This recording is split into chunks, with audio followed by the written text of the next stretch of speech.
There comes a moment after the heartbreak when everything goes quiet. Not the kind of silence that brings peace immediately, but the kind that strips the world bare.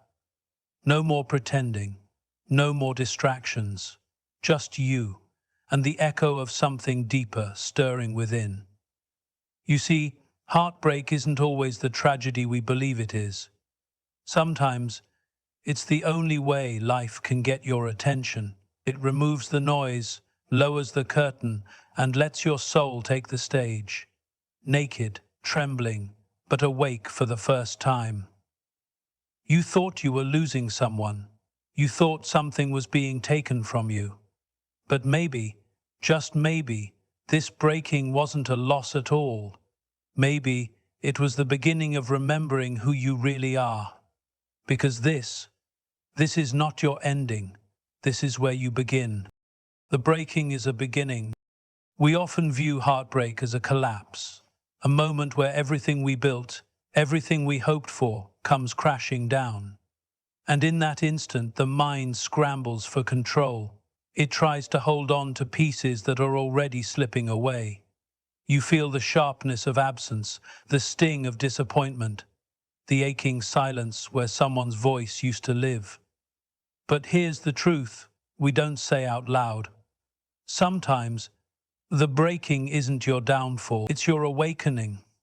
It's the hidden door you would never have opened unless the ground gave way beneath your feet.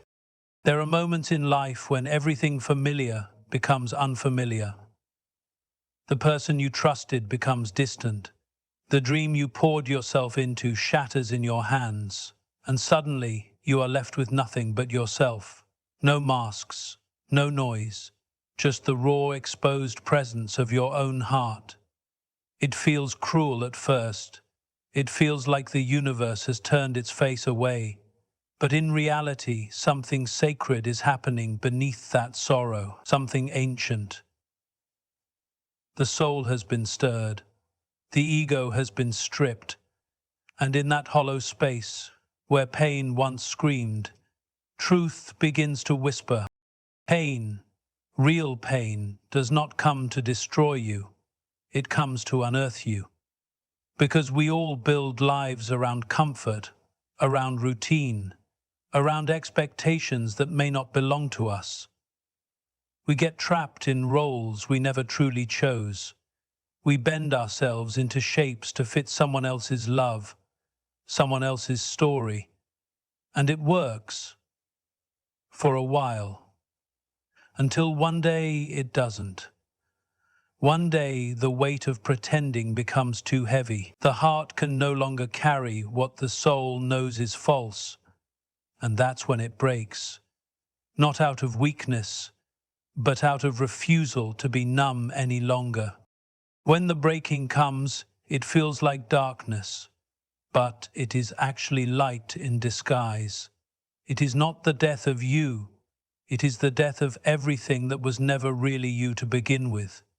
That version of yourself you kept performing, the one who smiled to keep peace, who stayed silent to be accepted, who loved in pieces to be tolerated.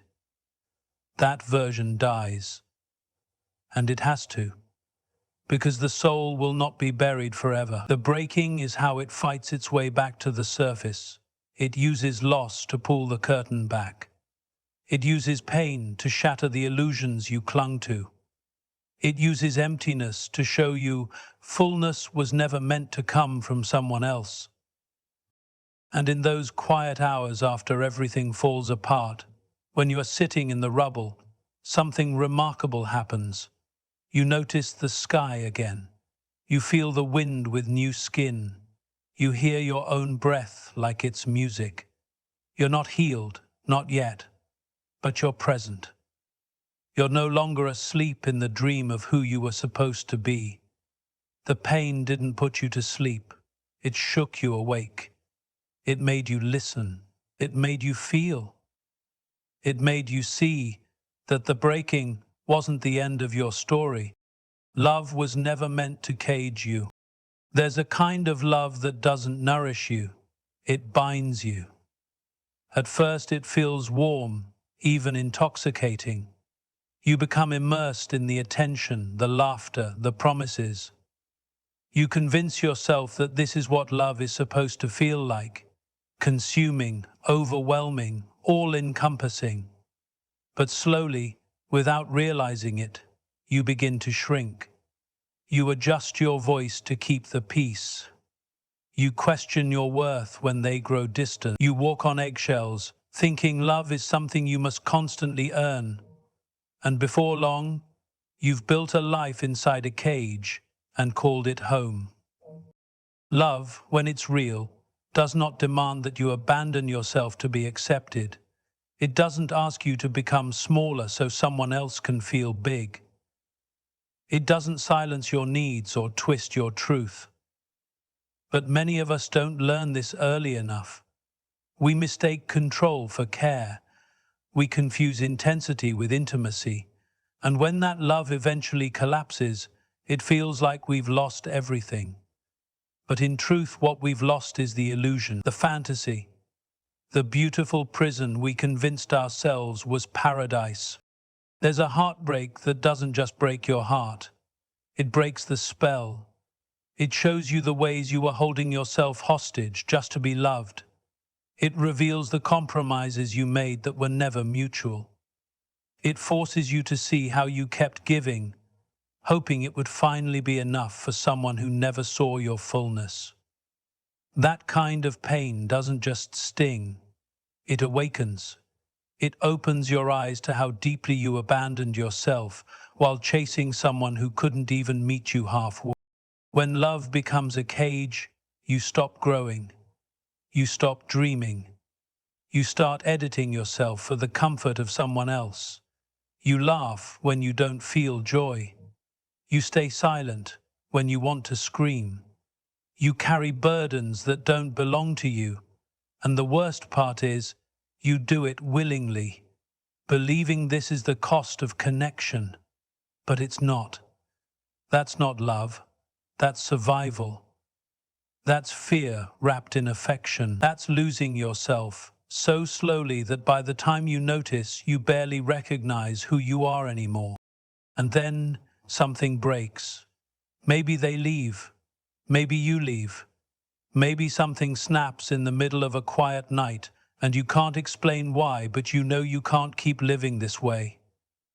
That's when the grief begins. But hidden beneath that grief is something else. Clarity. You begin to see that real love isn't supposed to hold you down. It's meant to lift you. It's not supposed to demand your silence. It should celebrate your voice. It shouldn't trap you in who you used to be. It should help you become more of who you truly are. The heartbreak wasn't punishment. It was release. It was the moment the door opened and you stepped outside of the life that kept you caged. It was the first breath after forgetting how to breathe. It was the first time you stood in your own space without shrinking. The awakening is violent but holy.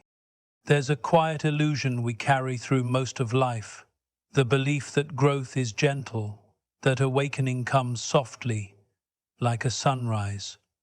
But the truth is, when the soul wakes up, it does not whisper, it roars. It tears through everything that no longer fits. The awakening doesn't arrive with candles and calm. It shows up as chaos, as loss, as nights you can't sleep and mornings you don't recognize yourself in the mirror. It comes with tears that won't stop and questions that shake the very ground beneath your feet. And yet, beneath all that wreckage, something sacred is unfolding. Growth rarely feels like growth while it's happening. It feels like destruction. It feels like grief. It feels like the unraveling of everything you thought you were. But that's only because you've lived so long with parts of yourself hidden, buried, silenced. When those parts begin to stir, when your soul starts demanding more than survival, it threatens the world you've built around your coping. The comfort begins to decay, the distractions lose their power, and suddenly you're forced to face what you've been avoiding. your truth. There's nothing polite about this kind of truth. It doesn't flatter, it doesn't soothe. It holds a mirror so close to your face that you can't look away. You see the masks you wore, the roles you played, the lies you told yourself just to belong. You see how much of your life was spent chasing validation, running from silence, filling spaces that were never yours to fill. And in that moment, there's nowhere to hide. The soul doesn't ask for your permission. It breaks in when the house is burning. It sits you down in the ashes and says, "Now, let's begin again." This kind of awakening is sacred not because it feels good, but because it's real. It doesn't decorate the truth. It reveals it. It doesn't promise ease. It promises depth. And as the layers of illusion fall away, you begin to see yourself, not as others told you to be, not as you tried to become, but as you are. There's beauty in that rawness. There's power in the trembling, because it means you're no longer pretending. It means you're no longer asleep in a version of life that wasn't meant for you. And yes, it hurts. Yes, it isolates, but it also liberates. The awakening will cost you. It will cost your comfort, your attachments, your old definitions of love, worth, and success. It will ask you to stand alone, to walk through valleys with no hand to hold, to let go of people who once felt like home. It will strip you down until all that's left is something ancient, something eternal, something that cannot be broken, because once the soul wakes up, it doesn't go back to sleep. Once you've seen yourself without the noise, you can't unsee it. You don't want the mask anymore. You want the marrow. You want what's real, even if it shakes you. You are not the wound, you are the healer. It's easy to mistake yourself for what hurt you, to look in the mirror and see not your face but your scars, to believe the pain defines you, that the betrayal shaped you, that the loss carved you into something less. But the truth is deeper than the damage. The truth is, you are not what happened to you. You are what rose in spite of it.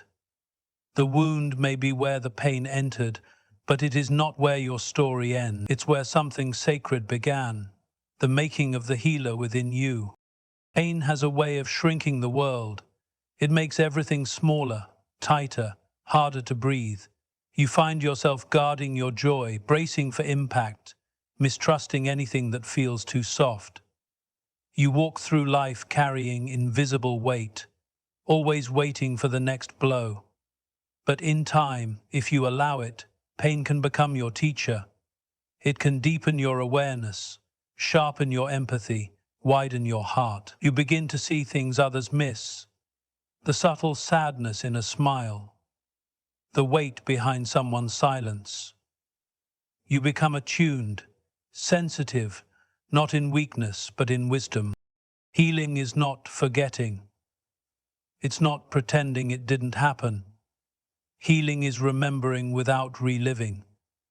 It's learning how to hold your own hand when the night feels heavy. It's sitting with your sorrow and not letting it drive the car. It's recognizing the ache but choosing not to be ruled by it. And in that process you discover a kind of power that doesn't shout. It steadies. A quiet strength, a rooted calm, the kind of power that grows only in those who've been cracked open and stayed open. You begin to understand that your pain gave you eyes to see deeper, to feel more fully. The wound was real, but it made you real too. It peeled back the layers of performance. It stripped away the need to impress, to chase, to prove. It brought you back to your own soul, and from that place you start to live differently. You speak more honestly, you listen more gently. You no longer crave chaos or seek out what breaks you. You seek peace, not because you fear pain, but because you finally know your worth. The world may remember your mistakes, your losses, your lowest moments. But you do not have to carry that weight as identity. You are not the abandonment. You are not the rejection. You are not the silence that followed after they left. You are the breath that kept going. You are the hand that reached for healing. You are the strength that came from breaking.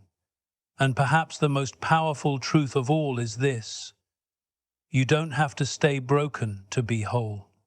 The wound was never meant to be your name. It was meant to be the place where the light came through, the proof that you felt deeply, lived honestly, and survived something meant to silence you. Your soul didn't come here to stay asleep. There's a part of you that always knew, quietly, stubbornly, that you were meant for more than just going through the motions, more than pleasing others, more than surviving routines, more than living a life that felt like a long list of obligations. But over time, that part of you grew quiet, buried beneath expectations, lost in the noise of other people's opinions, drowned out by the pressure to perform and the fear of being misunderstood. And still, even in the silence, it waited. The soul does that. It waits, patiently, persistently, for the moment you're ready to wake up. Comfort is seductive. It wraps itself around you like a blanket, soft and familiar. It tells you to stay where it's warm, where things make sense, where nothing hurts too deeply. But comfort also dulls the edges of your spirit. It lulls you into a sleepwalk, where days blur and dreams fade. The soul, however, was not designed for numbness. It was built for depth, for wildness, for wonder, for truth. And when you drift too far from that, something inside begins to ache. Not a loud ache, not at first, but a quiet dissatisfaction that grows louder with every year you ignore it. That ache is the soul's alarm clock. It rings when the life you've constructed no longer matches the life you were meant to live. It calls you out of your patterns, out of your roles, out of the shallow relationships that require you to dim your light to be accepted. It doesn't care about appearances. It doesn't care if everything looks perfect on the outside. It cares about alignment. It cares about truth. And it will shake everything until you start paying attention. Awakening doesn't always come through inspiration. Sometimes it comes through heartbreak, through failure, through the shattering of illusions you clung to for safety. And in that moment, when you're stripped of what you thought you needed, you finally meet yourself. Not the version you curated, not the version you thought people would love, but the raw, real you. And that's when things begin to change. Not quickly, not easily, but permanently. You begin to see that your soul wasn't here just to survive. It came here to evolve. It came to stretch, to seek, to speak. To feel joy not as an escape, but as a truth. To feel pain not as punishment, but as transformation. You start living with intention, not inertia. You stop chasing people who don't see you. You stop pretending to be okay with half-loves and shallow connections. You stop apologizing for your depth, for your fire, for your voice, because now you know there is something in you that can't be silenced. This awakening is not a destination, it's a way of being. A choice you make every day to honor what you know deep down. You're not here to be perfect. You're here to be real. You're not here to play small. You're here to remember, to rise, and to return to the truth you were born with.